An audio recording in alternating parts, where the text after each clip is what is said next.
en la piel hay unas células que están localizadas en la basal, que son los melanocitos, que son las células que dan el color a la piel. Y cuando el organismo reconoce ese melanocito como una célula extraña y lo inflama, el melanocito deja de funcionar, deja de producir pigmento y clínicamente lo vemos como unas máculas totalmente acrómicas. Este es el color normal del paciente y estas son zonas en las cuales el melanocito ha dejado de funcionar y entonces el paciente termina con unas máculas totalmente acrómicas que afectan en este caso de la paciente el pelo con la presencia de máculas acrómicas. Eso también es autoinmune. Otra entidad es la inflamación de los vasos sanguíneos, que pues conocemos y lo vemos en otras especialidades de la medicina, es la vasculitis. Entonces la vasculitis tiene una lista inmensa de causas, desde por medicamentos, por enfermedades del colágeno, por infecciones asociadas a enfermedades sistémicas. Y desde el punto de vista de la piel, lo que vemos es que hay un proceso inflamatorio alrededor del capilar o del vaso sanguíneo. Ese proceso inflamatorio lleva a que haya una ruptura de la pared del vaso y una extravasación de los glóbulos rojos. Y desde el punto de vista clínico lo vemos como unas máculas eritemato-violáceas, que es el sitio donde el vaso se inflamó y la sangre salió. Casi que se ve como un hematoma, o sea, cuando uno tiene un traumatismo, un hematoma y se rompe un vaso sanguíneo, que sale sangre, que uno dice tiene un morado, pues es lo mismo que vemos en las vasculitis, pero pues en forma puntiforme, ¿cierto? Porque lo que se rompió fue el capilar. Entonces acá vemos unas máculas eritemato-violáceas, que es el sitio donde el capilar se rompió. Y si hacemos una biopsia, vamos a ver que acá vemos la epidermis es normal, pero nos llama la atención que acá hay una marcada extravasación de glóbulos rojos. Y si nos acercamos más, vemos como el vaso sanguíneo tiene un proceso inflamatorio, se rompió la pared del vaso y hay una marcada extravasación de glóbulos rojos. Fíjense, el proceso inflamatorio alrededor del vaso sanguíneo y la marcada extravasación de glóbulos rojos. Entonces, en estos pacientes estamos obligados a averiguar qué desencadenó esta vasculitis.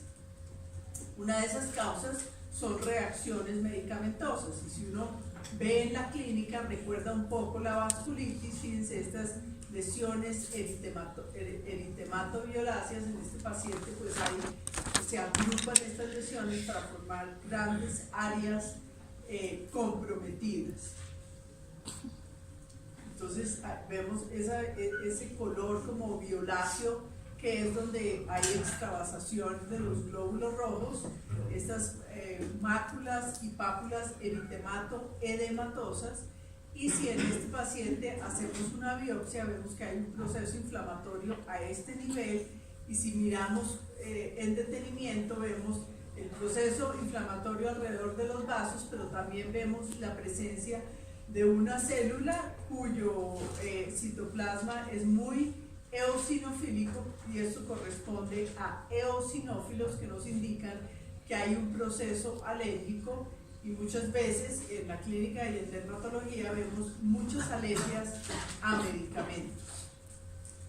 Bueno, y finalmente vamos a ver manifestaciones de enfermedades del colágeno. Ustedes seguramente ya lo vieron en las otras especialidades. Vamos a ver la parte cutánea de estas enfermedades del colágeno. Principalmente vemos lupus eritematoso, que de todos es el más frecuente, la esclerodermia y la dermatomiositis.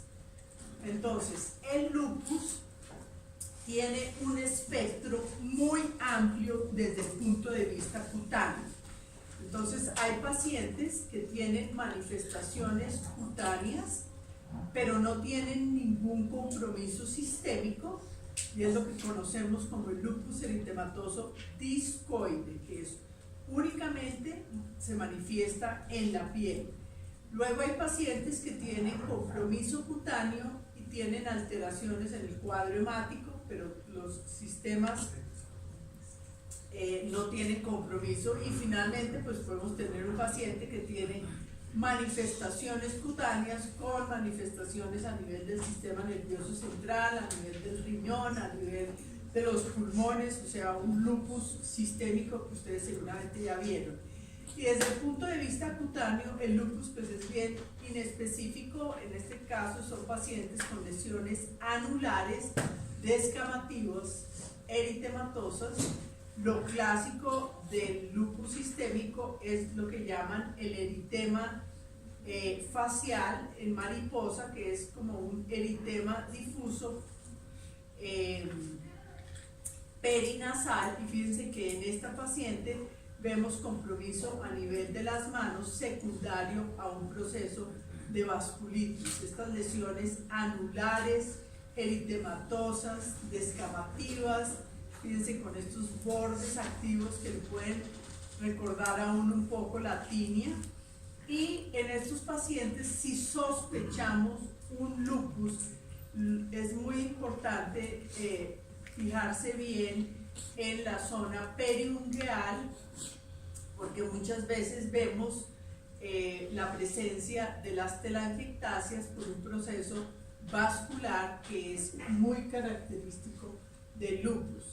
Y desde el punto de vista de la patología, entonces vamos a ver que desde el punto de vista cutáneo hay una alteración de la membrana que separa la epidermis de la dermis. Entonces vemos que hay una membrana basal separando estas dos estructuras, digamos, y esta membrana basal, que está hecha de colágeno, está alterada. Hay una cosa típica que se llama la vacuolización de la basal. Quiere decir que se forman como huecos en esa membrana basal. Como sabemos, los melanocitos están, digamos que ubicados encima de esa membrana basal. Como esa membrana basal se inflama, mucho de ese pigmento termina caído en la dermis, que eso es lo característico del lupus. La esclerodermia, como su nombre lo indica, es una esclerosis o un engrosamiento del colágeno. La esclerodermia puede ser localizada, que es lo que conocemos como la morfea, o puede ser una enfermedad sistémica con compromiso de articulaciones, con engrosamiento de la piel, con problemas a nivel del esófago, a nivel del pulmón. O sea, puede ser una enfermedad localizada, como lo vemos en el lupus, con un lupus discoide, o puede ser sistémica. En el caso de la esclerodermia también puede ser localizada como una morfea, o puede ser sistémica como la esclerodermia. Entonces, muchas veces estas lesiones se ven como máculas hipopigmentadas, pero lo característico de estas lesiones es que al tocar la lesión, la piel está gruesa y acartonada. Entonces, más que ver la lesión, se debe es palpar. Y acá lo vemos en la biopsia. Entonces, ustedes ven una epidermis normal, una dermis papilar y media normal, pero llama la atención que la dermis profunda está muy engrosada, que eso es lo que vemos. Entonces fíjense el engrosamiento de esta dermis, o sea, el colágeno se vuelve muy grueso y casi que va desapareciendo el tejido celular subcutáneo por infiltración de este colágeno engrosado. Y la dermatomiositis es una entidad que une problemas de piel con problemas de músculo. Entonces el paciente tiene manifestaciones cutáneas que son muy parecidas al lupus, pero también tiene una inflamación a nivel del músculo. Entonces son pacientes que consultan con lesiones en piel, pero con lesiones a nivel muscular, de debilidad muscular, principalmente en los brazos. Desde el punto de vista cutáneo, el paciente hace en la dermatomiositis, tienen lesiones características. Esta es una muy típica, que es un eritema a nivel de los párpados, y eso se llama el eritema en heliotropo. El paciente hace unas lesiones eritematoviolaceas a nivel de los párpados. Y otra manifestación típica de la dermatomiositis es unas pápulas queratóxicas encima de las articulaciones de las manos, que las vemos acá, y estas se llaman las pápulas de Gottman. Entonces, en un paciente que puede tener lesiones como de lupus, con placas eritematosas en el tronco, pero que presenta con un eritema a nivel de los párpados y además con estas pápulas sobre las articulaciones de las manos, pues hay que pensar en una dermatomiositis. Hay algo que le ayuda a uno a diferenciar un poco el lupus de la dermatomiositis, y es que las lesiones en la dermatomiositis tienden a ocurrir encima de la articulación, mientras que en el lupus es entre las articulaciones. O sea, en el lupus las veríamos más en estas zonas entre articulación, y en la dermatomiositis sobre la articulación. Bueno, y finalmente entonces vamos a ver algo acerca del cáncer de piel. Entonces, el cáncer de piel, digamos que en términos generales, aunque vamos a ver específicamente cada uno de ellos, la etiología del cáncer de piel tiene que ver mucho con el tipo de piel del individuo y la cantidad de exposición solar que tenga la persona. Entonces, hay países como por ejemplo Australia, donde la incidencia de cáncer de piel es altísima. Y es altísima porque es un país que tiene mucho sol y gente de piel muy blanca. Entonces, el país con mayor incidencia de melanoma y de cáncer en piel. En general, por ejemplo, también influye mucho las estaciones. Nosotros, por ejemplo, en Colombia, pues obvio que sí vemos cáncer de piel, pero Colombia es un país donde nosotros somos racialmente más oscuros, entonces tenemos una protección innata al sol, por un lado, y por otro lado, la exposición nuestra al sol no depende de estaciones. Entonces, uno ve personas que viven en sitios donde hay estaciones, y en el verano hay una exposición solar muy marcada. La gente tiende a obsesionarse con el sol durante 3 meses. Pues nosotros acá sí vamos a la costa y sí nos quemamos, sí vamos al sol, pero no nos la pasamos 3 meses echados al lado de una piscina quemándonos. No va una semana, 2 semanas, máximo un mes. Y además, pues racialmente somos más oscuros. Entonces, vamos a ver los diferentes cánceres de piel, pero pues estos dos son factores importantes. Exposiciones a químicos y traumas tienen que ver más con el escamo celular. Personas expuestas a arsénico o ciertos trabajos que obligan a las personas a estar expuestas a químicos. Los factores hormonales y familiares tienen que ver más que todo con el melanoma, y pues también lo vamos a ver. Entonces, hay unas lesiones que se consideran precancerosas, y se llaman precancerosas, esa palabra ya está como en desuso, es porque las lesiones empiezan en la epidermis, y ya cuando sobrepasan esa membrana basal e invaden la dermis, pues ya se consideran, digamos que, como cáncer. Esta es la más frecuente de las lesiones precancerosas, que se llama la queratosis actínica. La queratosis actínica, pues lo vamos a ver en personas de piel blanca en zonas de exposición solar. Y en este paciente lo que vemos son estas placas hiperqueratósicas bien delimitadas. En esta paciente vemos estas zonas de acá, y vemos también esta zona descamativa. Generalmente son unas placas eritematosas descamativas en sitios de exposición solar. Fíjense que estas son personas de piel blanca y en este paciente vemos esta placa descamativa en alguien que ya lo han operado probablemente de un cáncer de piel, pero estas placas eritematosas descamativas son las queratosis actínicas. En este paciente vemos en la punta nasal una zona eritematosa descamativa. Los pacientes por lo general consultan porque es una zona que es carrasposa y se cae o que tienen una costra, y ellos describen que esa costra se cae y vuelve y sale, y se cae y vuelve y sale. El motivo por eso es, lo vamos a ver ahorita en la patología, es que si vemos acá la epidermis, vemos que la unión dermoepidérmica está bien conservada, o sea que el problema está localizado, y si miramos hay células atípicas en esta zona. Esas células atípicas hacen que la piel no se produzca bien, que haya una retención de algunos núcleos, y eso lleva a la descamación que vemos clínicamente. Fíjense que acá vemos una mitosis y acá vemos células con unos núcleos irregulares, sin embargo la unión dermoepidérmica está bien conservada.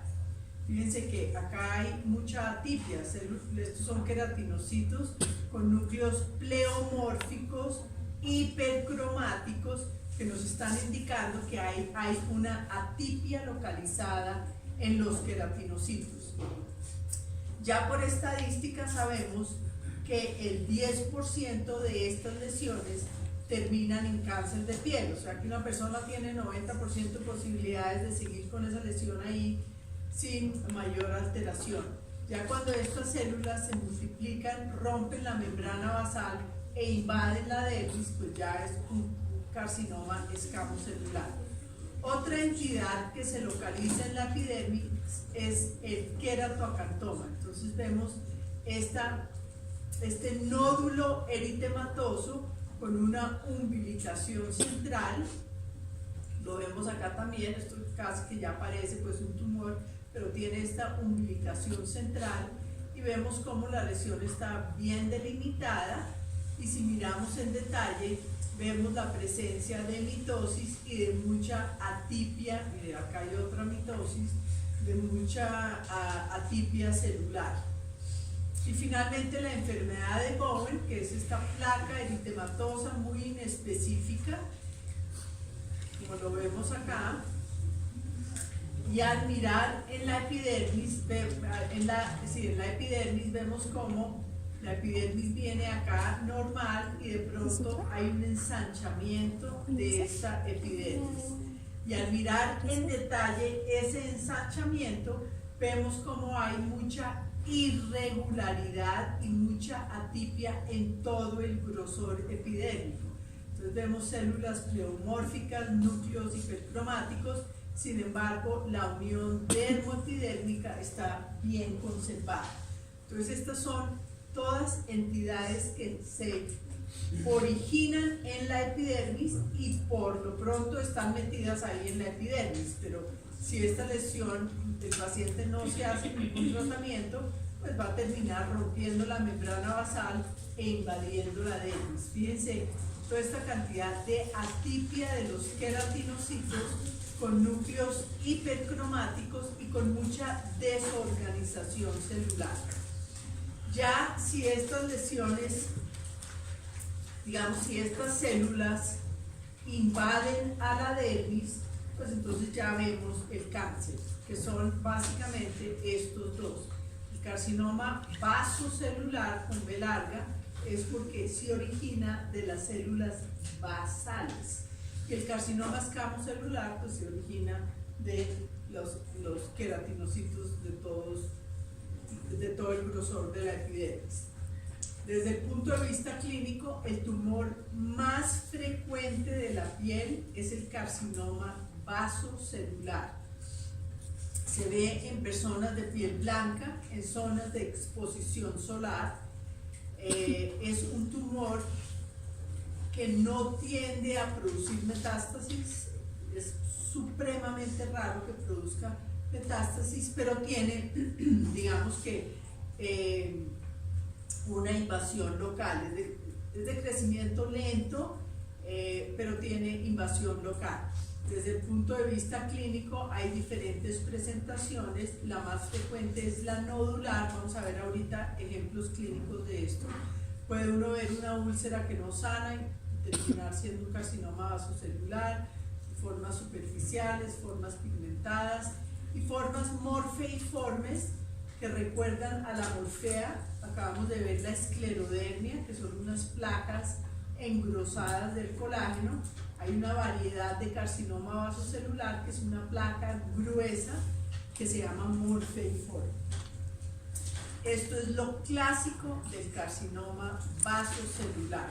Entonces fíjense que es una persona de piel blanca, de edad, ojos claros, lo que nos indica que es una persona de poco pigmento, y consulta por presentar este nódulo que tiene una apariencia de quiste, parece que el interior fuera líquido, y la presencia de todas estas telangiectasias en la superficie. Eso es clásico del carcinoma vasocelular. Fíjense, este paciente lo mismo, es una persona de piel blanca, y vemos esta pápula, una lesión tumoral. Fíjense que tiene un aspecto quístico, parece que tuviera agua por dentro, y la presencia de estas telangiectasias en la superficie.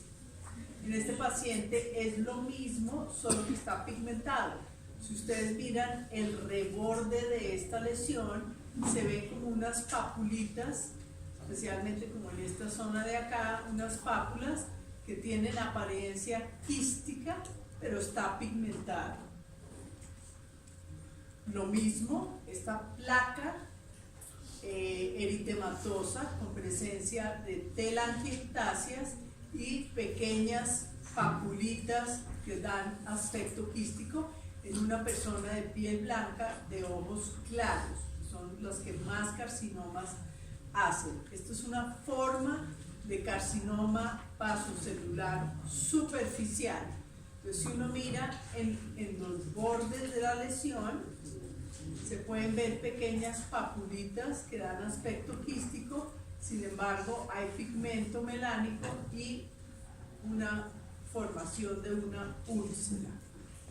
Y esta es la patología del carcinoma vasocelular. Ustedes pueden ver perfectamente cómo ya es un tumor que la epidermis está aplanada y hay un tumor que afecta toda la dermis. Y si uno mira con detalle ese tumor, pues va a haber unas islas de células que se denominan basaloides, porque recuerdan las células basales de la epidermis.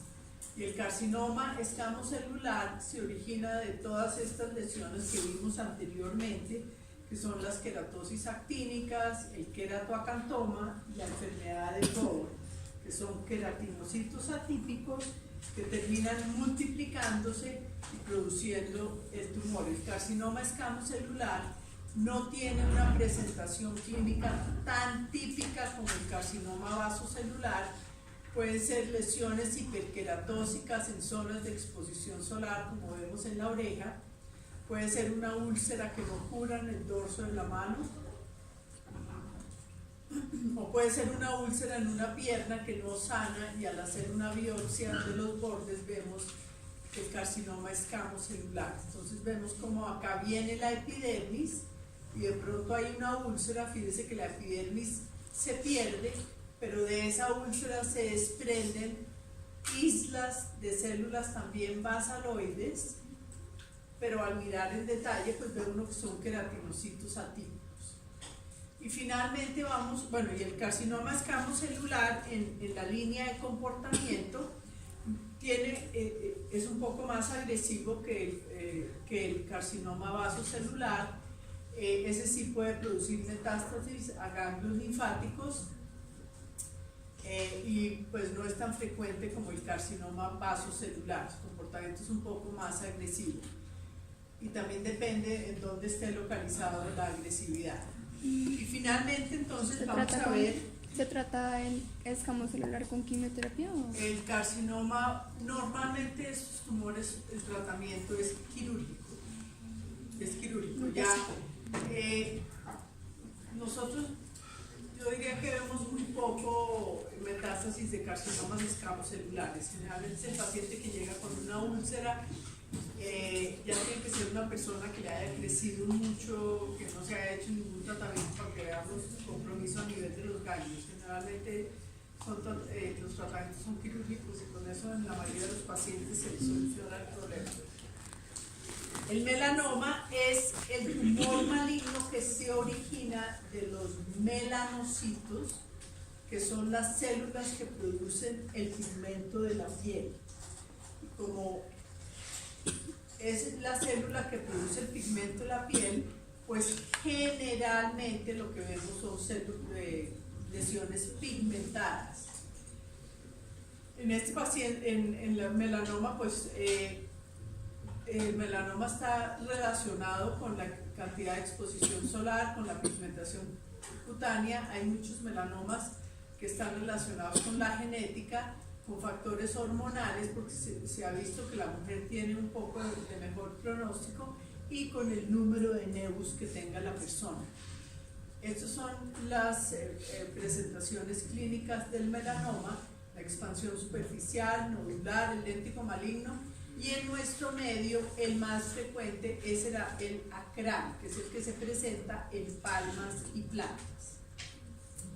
Cuando uno ve una lesión pigmentada, entonces debe mirar lo que llaman el ABC: si la lesión es asimétrica, si tiene bordes irregulares, si tiene cambios de color y consistencia, y si la lesión tiene un diámetro de más de 6 milímetros, pueden ser parámetros para considerar hacer una biopsia. Entonces, si ustedes miran el brazo de este paciente, vemos que tiene múltiples máculas hiperpigmentadas, pero llama la atención que hay una lesión que es más grande que las demás. Y si uno mira en detalle la lesión, ve que la lesión es asimétrica, que tiene bordes irregulares, que tiene una pigmentación irregular. Bueno, no sé el diámetro, pero por lo menos ya 3 de los factores sí los cumple. Este es otro paciente, fíjense, múltiples máculas hiperpigmentadas, sin embargo hay una de mayor tamaño e irregular. Si uno la va a mirar, entonces uno va a ver que es una lesión asimétrica, que los bordes de la lesión son irregulares y que el pigmento no es homogéneo. Entonces, esta es una lesión que amerita hacer una biopsia. Esta es otra paciente, fíjense que son lesiones grandes, el tamaño pues llama mucho la atención. Fíjense que al lado tiene una lesión pequeña, sin embargo esto es una lesión de color muy irregular, de bordes irregulares. Y si ya hacemos biopsia de esta lesión, vemos que llama la atención que acá viene la epidermis anormal y de pronto hay un engrosamiento de una lesión tumoral. Y si miramos en detalle, ¿qué es lo que vemos? Que hay una proliferación de todos estos melanocitos. El melanocito es la célula que está en la basal, que es la encargada de producir pigmento, y hay una proliferación de esa célula con mucho pigmento. Y si miramos en detalle, son núcleos hipercromáticos, pleomórficos, que se localizan principalmente en la basal. El melanoma es uno de los tumores más agresivos en la dermatología, muy difícil el tratamiento, produce metástasis con frecuencia, y hay un factor pronóstico que es el grosor de la lesión. Si uno puede coger el melanoma en la fase en que se multiplica en la basal y las células no han tenido contacto con los vasos sanguíneos, hay una posibilidad muy grande de curación, pero si ese tumor se ha multiplicado y ha llegado ya a la dermis, es difícil el tratamiento porque es un tumor que no es ni quimiosensible ni radiosensible. Entonces es importantísimo diagnosticar este tumor cuando está en lo que llamamos la fase de crecimiento radial, que es que el tumor está creciendo hacia lo ancho y no ha llegado a la dermis. ¿Listo? Gracias.